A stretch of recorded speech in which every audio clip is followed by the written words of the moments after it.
Hello everybody, welcome back to the Panel by Panel Comics YouTube channel with me, your host Jay. Today is my Panel by Panel comic review. We have 16 books to get into, so let's not waste any time and get right into it.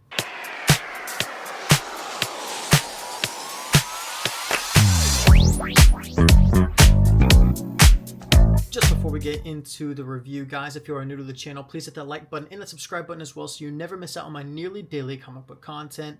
Coming in at 16th place, we have Venom. This is issue 259. 32 pages for $5. This issue was much of a letdown. We barely got any She-Venom in this issue. It talked about Whole. We had one of the people from one of the Skrulls or Captain Alliance go and talk to She-Venom, saw her for a page, and then the rest of it was a Dylan Brock book, which I didn't mind, don't get me wrong. Like, I like Dylan Brock, but it's a Venom book, and there was little to no Venom. Dylan Brock goes around, he fights this villain, no clue what his name was, I kind of forgot. He fights him with, oh my gosh, the book almost fell. He fights him with Toxin. Toxin doesn't want to be with this character anymore. I forget what his name is. They fight this villain. He blows up. Venom wins, and then at the not Venom, but Dylan Brock wins at the very end. And then MJ goes to Tony Stark and says, "Hey, this is what's going on with me," and he rehires her, and that leads to the Queen of Black event. There was little to no Venom actually in this title. That's why it's a C for me, and it comes in at last place. Coming in at 15th place, we have The Flash. This is issue number 34. 32 pages for $4. Probably the least of the Ryan North titles since he's jumped on that I've enjoyed. This has Wally and Mr. Terrific talking about his new power and how it could be used and how it can be used to predict things and how it's actually working. And in this case, Wally predicts that Gorilla Grodd is going to invade Central City. So Wally goes to the Grodd City or Gorilla City and tries to talk down Gorilla Grodd. It doesn't work well, even though he tries to find out each situation that it can benefit each other. And it doesn't work. So instead, what happens is we have this really cool page where you follow the arrows. So it has red and green or red and yellow arrows, and whichever decisions that he makes, it takes you on a different path. And at the very end, whenever you get to the right result, he's able to talk down Gorilla Grodd and make him think, hey, I don't need to actually go invade Central City. So it all works out. The only problem that I really had with this issue is that Ryan North went a bit over the top with the science talk, with Mr. Terrific, with Wally, and it just wasn't too much for me. And then Wally starts trying to predict the weather, and Mr. Terrific's like, hey, you said it was going to be sunny, it's foggy, it's okay, everybody gets something wrong. But it actually wasn't. It was actually being manufactured by a villain that is going to be in the next issue. This was an alright book, still comes in at 15th place. Not my favorite. Flash comes in at 15th and is a B-. Next, we have Who Are the Unbelievables, Part 2 of 4, Hornsby and Halo. This was, it felt more like an introduction to the series rather than... when I say series, I mean the story arc of Who Are the Unbelievables, rather than a part 2 of a 4-issue arc. So the $1 Trillion Kid, Tommy, goes to the city where Hornsby and Halo are located, which is the city of Warwick, New York. He goes there, and they are pretty skeptical, or at least... the guy's cool with it. The female is pretty like, well, this guy thinks that he's just the best thing in the world. He's kind of a stuck-up kid. And he's kind of got a point, or the female has a point. Anyways, Tommy trails the two kids, follows them, and they go at night to this cave. They feel like they're being magnetized, or just pulled into the cave, essentially. A magnet is pulling them in, and they go there. And there's these two demons waiting on them. And Tommy starts freaking out. Sterling, his butler, helps out. And then the Hornsby and Halo characters, they beat the demons and they say, Tommy, who are you? Why are you following us? Tommy tells them his story about why he's following them. He thinks that they have a way to find his parents and his sister, his family. So they take him to this place called the Purgatory. I assume you've probably known this place if you've been reading the series. Me, it was my first chance to actually read about it. They go there. The dude tells him, hey, your parents are alive. They're not in heaven or hell. They are on earth. So that gives Tommy a good reason to continue his path. And then we see him arrive at the Rockefellers at the end of the issue. And we know that's where this series is going because that's where part 3 is going to be. And it's a good lead up to that little issue. So Hornsby and Halo comes in at 14th place. It's a B-. Next, we have Capes, issue number 8. 32 pages for $4. Written by Serino. Art done by Mark Englert. This is continuing up from, spoiler alert, the last issue where Bulldog died, a hero that works for Capes. Bolt goes to see Commander Capitalism, demands to be put on the case, and he tells him no, plain and simply. You can't work overtime. That's not in our budget. And Clairvoyant is kind of being a little bitch about it. Basically just trying to antagonize him and pull his leg, essentially. Instead, Sparrow and Captain... Oh my gosh, I don't even know what his name is. Captain Cosmic and Sparrow, they get put on the case. They fight this lava dude. They try to interrogate him.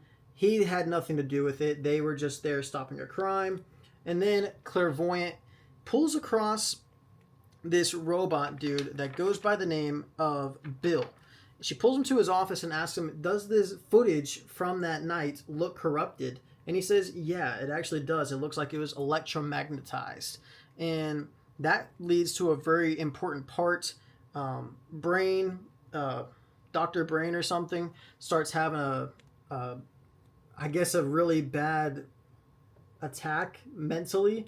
Starts freaking out. Bill basically shocks him and puts him down. Bolt goes to the scene where Bulldog was found dead. Clairvoyant's there, brings him to his office and starts telling him, hey, I'm the boss. You're not supposed to be doing this. You know that. Do better or else I'll have to do something about it. Then at the very end, Bolt puts all the pieces together, finds out who is there, why they're there. And whenever he gets there, it leads to a huge battle. And what happens to Bolt? What happens to Speedball, his partner? Who knows? But you're going to have to read this to find out. I mean, I know, but if you haven't read this, you probably should. Really good title. It's already been confirmed to go at least 25 issues. So if you're new to it, it's going to keep going for another 17 issues. Can't wait to continue it. Still a solid B book. Next, coming in at 12th place, we have Captain America, issue number 12. 32 pages for $5. Maybe a little low for some of y'all, but there wasn't a whole lot in this issue. We got to see where Steve was. We know he's in hell. He's there, or Doom is there with this woman called Veritok, who is a demon in hell, but is one of the good ones trying to rise up to defeat Mephisto, who seems like to be the villain, or at least the overarching villain for this Avengers Armageddon series. Him and Red Hulk / Thunderbolt Ross. Anyways, we continue. They go on, fight through hell. Veritok and Captain America have a squabble. We get a check-in with Mephisto and how he's keeping up with everything. That's really all this issue felt like. It kind of felt like it was setting up the hell scene. Captain America Steve Rogers shows up to where it seems like this one dude's going to get squashed to death in hell. He gets there, saves him from this ugly-looking demon. I mean, that is not a good-looking person whatsoever. And then Steve Rogers gets there, helps him save them. They continue on in their path. And Steve Rogers, at the very end, finds out who the villain is going to be that is going after him. Mephisto enlists somebody. I'm not going to show you, but he enlists somebody in Steve Rogers' past. A huge villain for Captain America. One of his top 3, if not top 1 villains in comic books. Captain America for me was a solid B. Avengers Armageddon still getting started, so we'll see how that continues. Next, we have The Hab coming in at number 11. This is issue number 3 of 5 of this miniseries. This one focuses more on the history of the Hab and how it came to be, how Dr. Ann went there and saw this huge cult that nearly killed her whenever she got there. And then we see back at the Hab what is going on currently with Tuttle and everybody's still freaking out with the water and how they are pissed at him because he knew that this was going to happen. And then we get an update on Mel, the daughter of Tuttle. And then we also get an update on the security officers who seemed like they were having a very insane psychedelic dream. Continuing on in the story, we just see what the path is for how they plan to clean the water and get rid of this virus. But all the people that are dead or have succumbed to this virus, they start rising up like dead zombies. And that's what it seems like the next issue is going to go down, as the scientists, the security people, they're all trying to find out how to clean the water. It seems like this virus is now going on the offensive, going after them. Really solid issue to have. I gave it a solid B. Highly recommend that. That's been one of the most underrated books I've been reading. I haven't heard anybody else talking about it. Next, kicking off the top 10, we have A Quiet Place Storm Warning. This is issue number 4. This is the B cover, in case you did not get this cover, but it was still a really good book. This one focuses more on Lonnie and how he was right. Essentially, previously, people were pissed at him for blowing up one of the bridges. This has been the past, whenever they haven't seen any of these aliens or these monsters. He tries to tell them about it, and they're like, hey, stop lying to us. Yeah, whatever. And then one starts coming at them. Lonnie tells them to back up. Shut up if you want to live. And then the monster comes crashing through. We cut back to present day, where the son of Lonnie is freaking out still. And then Caleb is telling him to shut up. And Caleb ends up dying for it. Gets whacked into the air and then stabbed through the heart. Looks like he's dead. We don't know that he's confirmed dead. Then we flash back to the past, whenever they start fighting this monster. And he starts going crazy on them, beating them all up. Really good, really intense. The art style was really good. This was a really quick read, which makes sense. There shouldn't be a whole lot of dialogue in a Quiet Place book. Nonetheless, we come back to present day, where Caleb is trying to create a distraction, trying to die slowly so that the others can escape. He does somewhat of a good job. Lonnie then sets off the tornado siren in Pearl to get the monster to go back to the tornado siren to hopefully blow up the bridge. We'll see what happens in issue 5, as that is the finale issue. This was the penultimate issue, sets up the finale so great. This was a solid B. Quiet Place Storm Warning. I didn't enjoy the past issue, but that was a huge step up in quality in my opinion. Speaking about stepping up, Green Lantern issue 36 comes in at 9th, and it was a really good book. This one starts off with the villain who was carving up these people, giving them these fake lives, these fake skin. Odyssey was there. Green Lantern has to go crazy and push into his White Lantern mode, which puts him out for a little bit, and he has to recharge. Calls on the Justice League to deal with this alien, so he doesn't have to. And we also get a show of these mascots who are trying to become the mascots of Big Belly Burger. They get declined, and then they end up killing the CEO. Continuing on, Green Lantern Kyle Rayner calls on Jade, actually the Justice League, but they send Jade, and that calls for a little rekindling with Kyle and Jade, who have a romantic history in the past. And I kind of feel a little sad, because I feel like Kyle and Odyssey definitely could be a thing. But this one definitely focuses more on the romance of Kyle and Jade for the rest of the story. Kyle asks out Jade. Odyssey can tell that there's clearly a thing there. They go to the premiere, and whenever they go to the premiere, Kyle and Jade then go off for their dates, because Kyle technically can't go see the movie.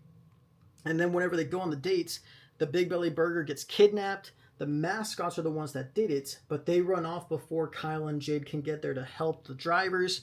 The drivers decide to leave, and then it ends with a kiss for Kyle and Jade, kind of confirming a rekindlance, but something is telling me that this isn't really Jade. I don't know why. Maybe it is, maybe it's not. It just feels so quick for them to go back into this relationship. Feels like things are going too good for Kyle. So that's why I feel like it's not him. But Green Lantern still is a solid B this week. Coming in at 8th place, we have American Caper issue number 8, 32 pages for $5. This one was all over the place. Starts off with William and how he's basically doing nothing, eating food, watching corn, drinking his life away, betting on a whole bunch of stuff.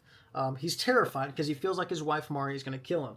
Anytime he steps outside, he keeps thinking, oh my gosh, she has a rifle. She could shoot me from 2 miles. Who knows? I'm dead. Oh my gosh, I'm such a mess. Then the series jumps to Mexico with the mob boss who had his son or one of his relatives killed. And then he starts interrogating his head of security and ends up killing him. We also get an update on Orson, who is the neighbor of William and Marnie. He's killed 2 people now, and he feels kind of just kind of up in the air with this whole plan to murder these people to become good in God's eyes again. It just keeps weirding him out how that is how I have to go about this. Anyways, we cut back home where Bella and Marnie start getting in an argument over Dad and their brother / son and how that's going down. And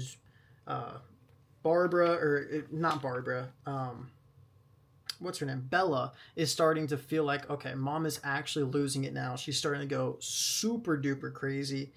Dad, you need to do something about this. And then we also see the boyfriend of Marnie blowing stuff up with William's son. They're starting to rekindle, or not rekindle, but kindle up a good feeling for each other. And then we see at the very end, it leaves on a cliffhanger, the man that is out going to murder people, trying to find where the evil woman is, shows up at William and Marnie's house where Bella is sitting outside. Huge cliffhanger. Can't wait to see where this goes. American Caper for me was a B+. Huge cliffhanger. Definitely helped it. We see everything starting to really take form now and where the story is really going. Next, coming in at 7th place, we have The Infernal Hulk, issue number 8. Really good book here from Philip Kennedy Johnson. We have the Infernal Hulk breaking into what appears to be just a orphanage or whatever in South Carolina. He still has Glob and Leech with him, taking them, and they're kind of pissed just because, the X-Men are going to come after you, blah, blah, blah, blah.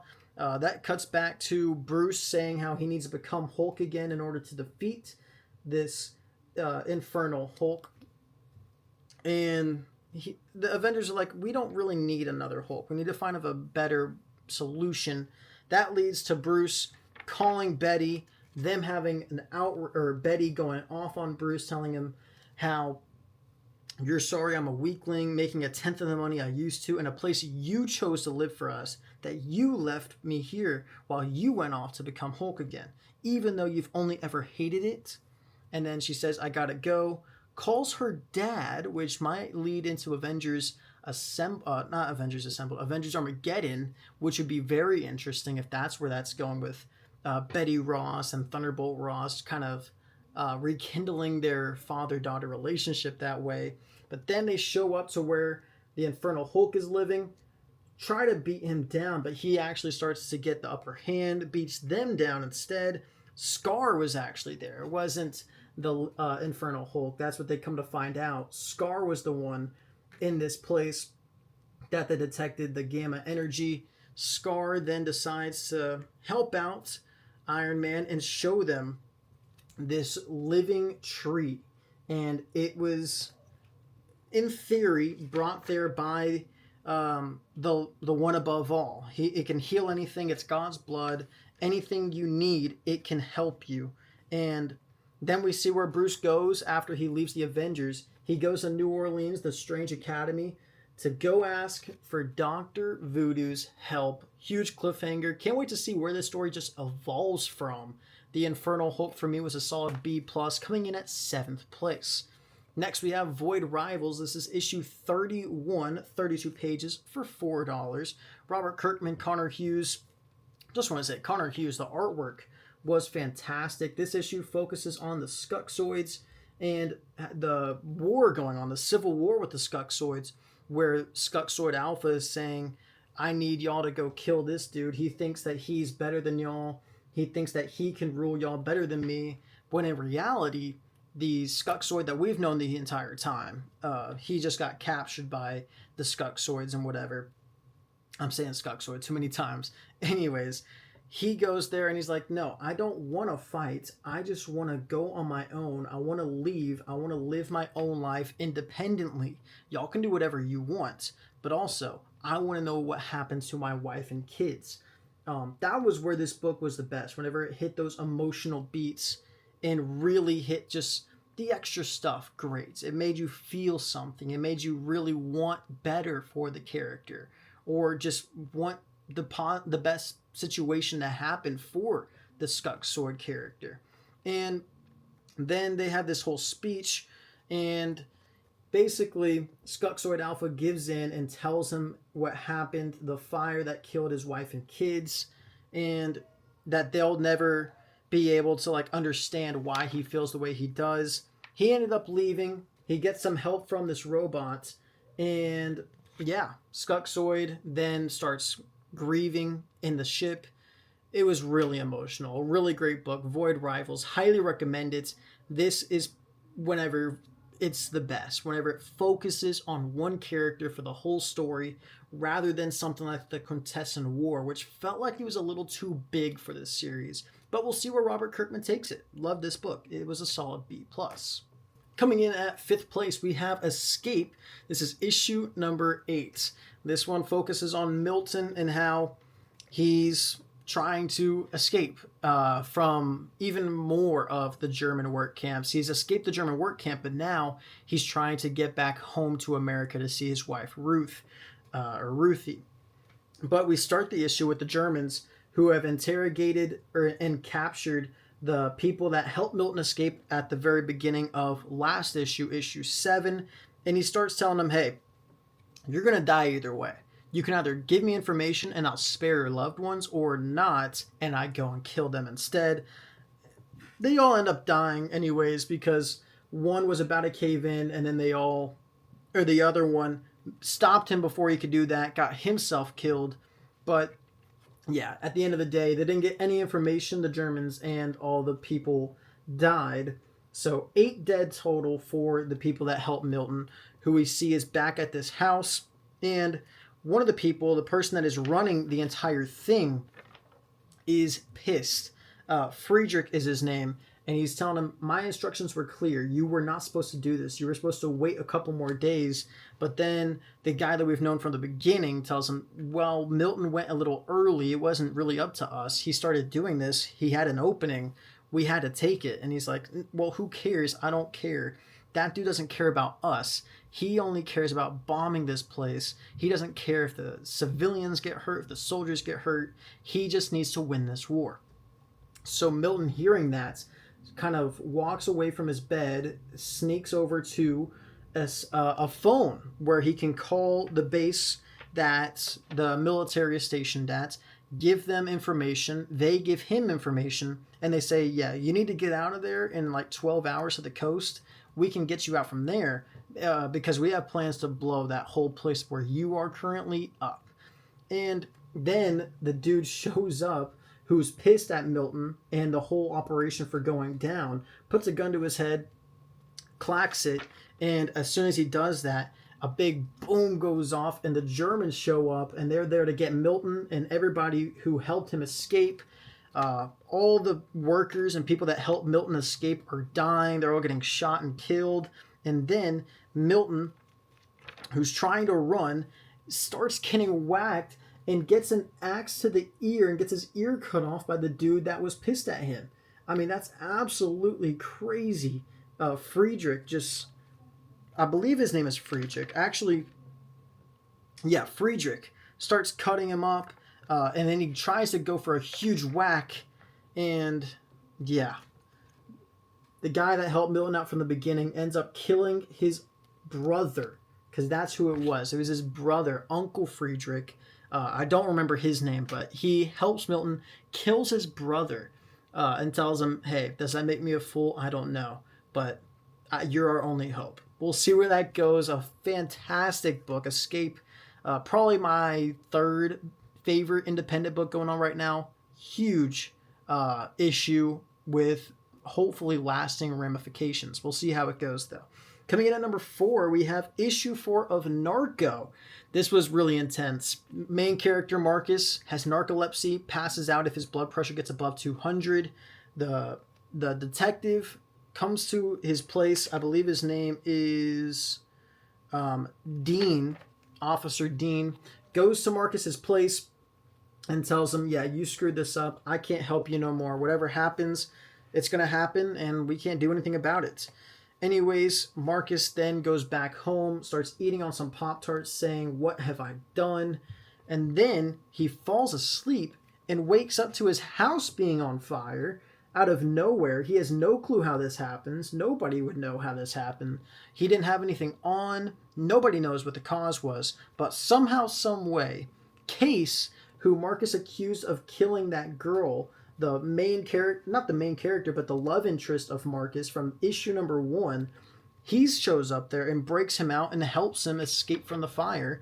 They're still pissed. They don't want to talk to each other. But Marcus goes over to Case's house, has some cherry Pop-Tarts, and takes a walk, goes to the bench that he's been sitting on for forever, talks to the possum that he keeps feeding these Pop-Tarts to, and then, sadly, it actually does kill the possum, but it leads to a whole theory that Marcus has that actually you'll start trusting any human that sweet talks you with a treat in their hand. And trust me, buddy, you've got to be wary of anyone luring you in with sweet. Oh, shit. He realizes that it is Detective Dean, Officer Dean, that is actually the murderer and killed the girl from the very beginning. So he goes over to Detective McCall, the female detective's house, who's been grilling him the entire time to try to get some help. She's dead. So Marcus has to try to clean up the scene before the officers get there, before Detective Dean, and whenever he does, he gets there, sees everything, and he's like, oh, fair play, Marcus. I'm impressed. This is going to be fun. And that's where it goes. The penultimate issue of Narco. Fantastic.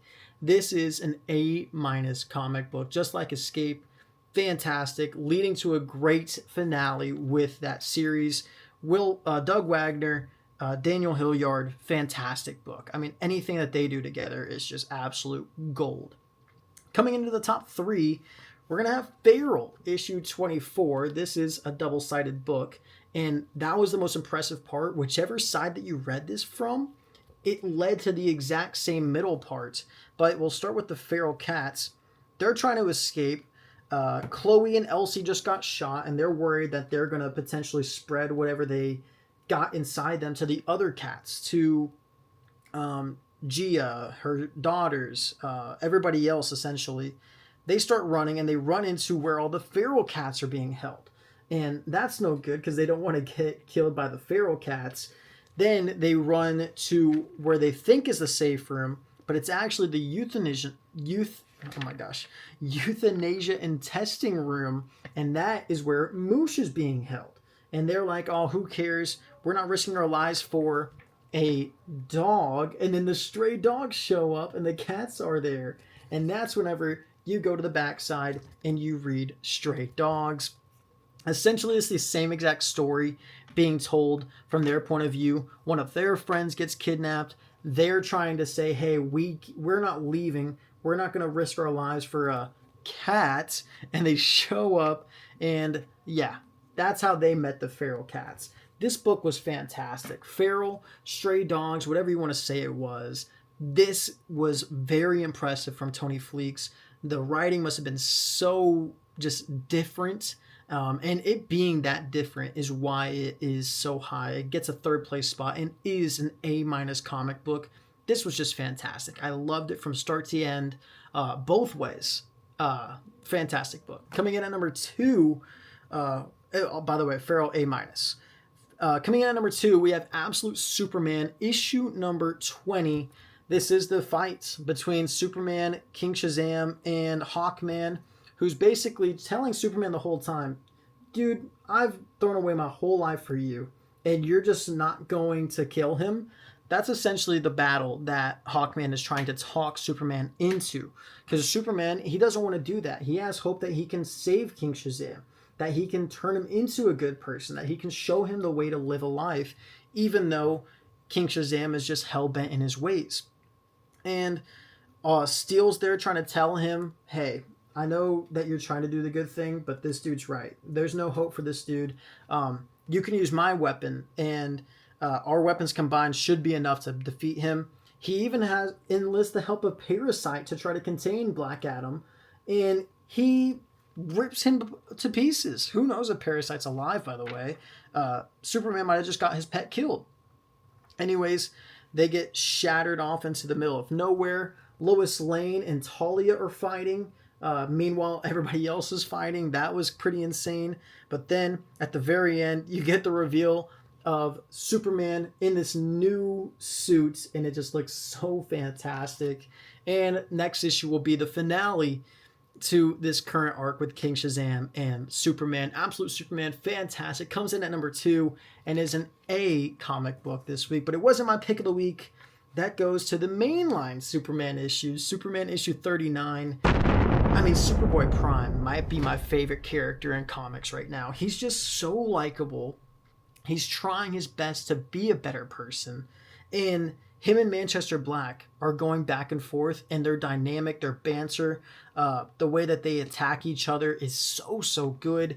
Issue starts off with Superboy Prime fighting the Crisis era of just heroes, and that was pretty intense. It was pretty cool. We also know that Superman was there, but Superman shows up and he's trying to kill Superboy Prime. That's whenever you know that this isn't actually like him going back in time to this era. No, this is like a different reality, something being written completely different. He gets the moon thrown at him. Superboy Prime says that's so Silver Age. And then he shows up in animated universe, and that's whenever Manchester Black reveals himself to Superboy Prime, telling him comics aren't for kids anymore. And then he starts taking Superboy Prime to all these different universes, all these different times, these different just scenarios, whether it's him and Witchfire. Maybe they're in love in this universe, and that kind of gets Superboy Prime a little happy, making some funny jokes. They try to kiss, and he's like, well, I'd rather we have some privacy without you know who. And he's pointing right at the viewer or the reader of the comic book, looking him in the eyes. Takes him to this world where comics don't exist, which drive him crazy. He literally has Superboy Prime run through the reality. And it ends up with him fighting all these different Superman. But that wasn't real either. Instead, he gets this lasso of truth put on him by Wonder Woman. And you think, oh my gosh, was this all a ploy and Manchester Black just had Superboy Prime kill all the people in the DC world, in the mainline DCU? Is everything dead? Has Superboy Prime done something unforgivable? No, it really wasn't true. Instead, Superboy Prime punches through reality, and that sets Manchester Black free. And he's like, well, what do we reboot first? And that's going to lead to the next Superman issue, Superman 40. Fantastic. This is my favorite. This is my second favorite DC book going. My favorite mainline issue, or my favorite mainline book, second overall. It goes absolute Batman then Superman. Joshua Williamson is killing it with that issue. An A+ book, Superman. Highly recommend it. But guys, let me know down in the comments what your number one book was for this new comic book week. I won't see you guys for next week. I will be going into Colorado for a work trip. So no videos for a week, and maybe a week and a half, honestly. I'll keep you guys updated. Follow the socials so you know when I'll be back. But remember, keep reading those comics panel by panel while I'm gone. I'll see you when I see you next. Have a great rest of your week.